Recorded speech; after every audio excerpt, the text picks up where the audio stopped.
The Jacob Trouba saga with the New York Rangers is finally over. The defenseman has been traded from the Rangers to the Anaheim Ducks in exchange for a 4th-round pick and a defensive prospect who was drafted in the 1st round back in 2017. Anaheim is getting all of this contract. New York is retaining nothing, and the captain of the Rangers is now on the Anaheim Ducks. And honestly, what we're talking about here, Jets fans, is the fact that later it came out from Nick Kypreos that Winnipeg and Vancouver were very interested in bringing Jacob Trouba to their teams. They just couldn't get it to happen. Now, Jacob Trouba played with the Jets. He was drafted by the Jets, and he did not want to play in Winnipeg. You know, he had some good years with us when you look at his stats, but every year it went to arbitration, and he never wanted to sign here.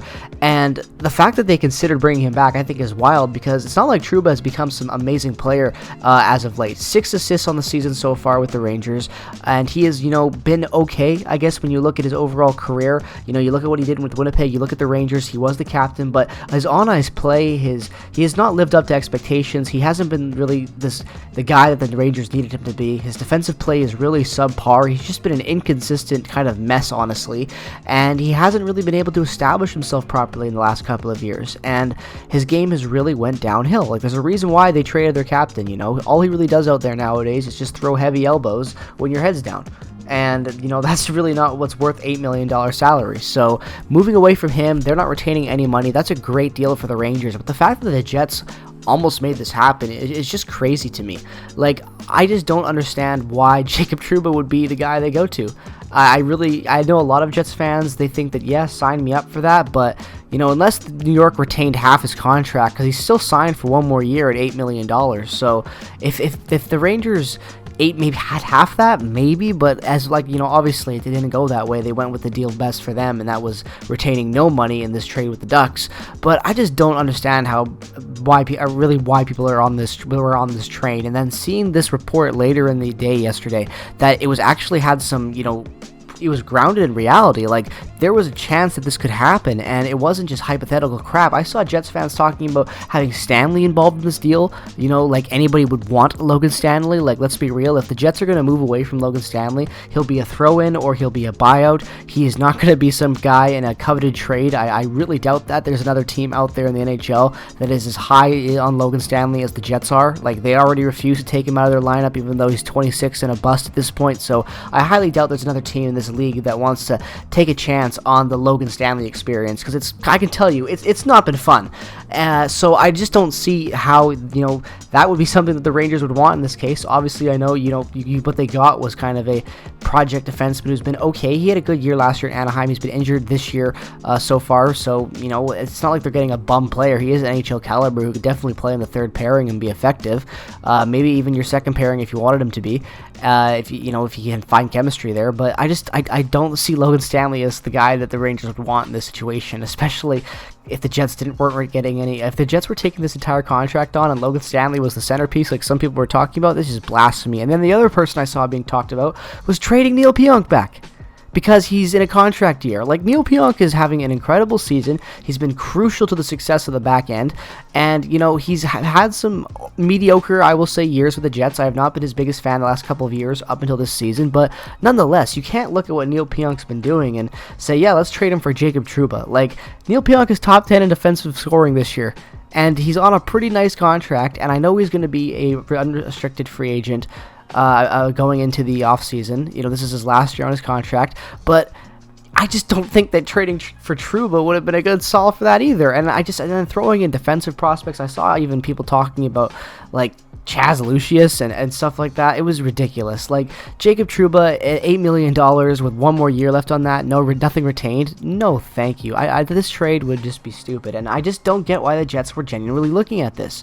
Like, signing Neil Pionk, I think, is more important than beneficial to this club right now. Not maybe for a long-term deal. Maybe you only give him like a 4-year contract again. I don't know. Maybe you move on from Neil Pionk. He hasn't been the best in the past, but if Neil Pionk can actually develop into this, and this is the new norm for him, like we've seen with Josh Morrissey, then hell, keep him around. Maybe this will work out well for the team.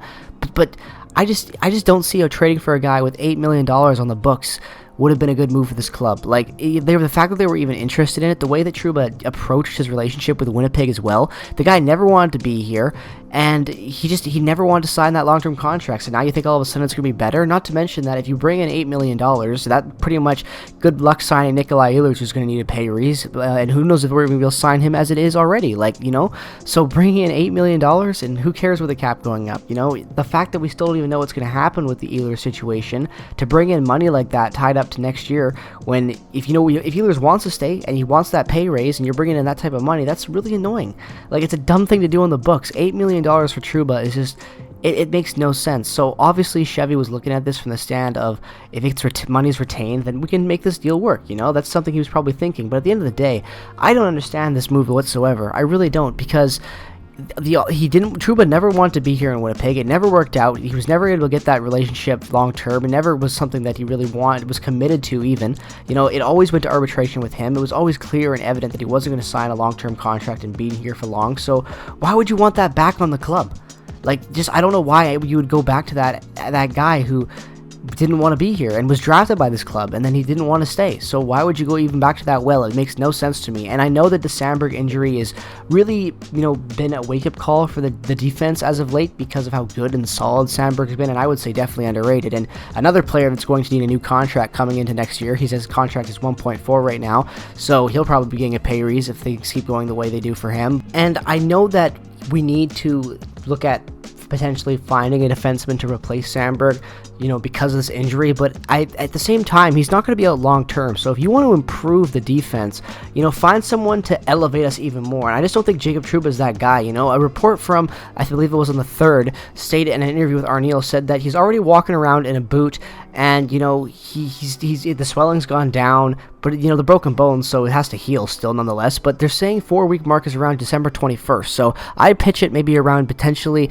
that time, or maybe, you know, January 1st after the New Year's Eve break and into the new year, start of the new year. So if he's only going to be out for a month, you know, I just don't see Chevy making a move like this for a guy that didn't want to be here, who was drafted by this club, who's on a bad contract, and who really doesn't bring a type of play that's going to elevate this club to the next level. So call me crazy, I don't know. Let me know your thoughts down in the comment section below. As always, would you have wanted Jacob Trouba back? Are you completely against it like me? Let me know your thoughts down in the comment section below. As always, if this is your first time checking out a video here on Peg City Hockey, make sure to like, subscribe, follow me on Twitter, Instagram, check out all the affiliate links down in the description below. Peace, love, and positivity as always. Go Jets, go, and I will see you guys in the next one.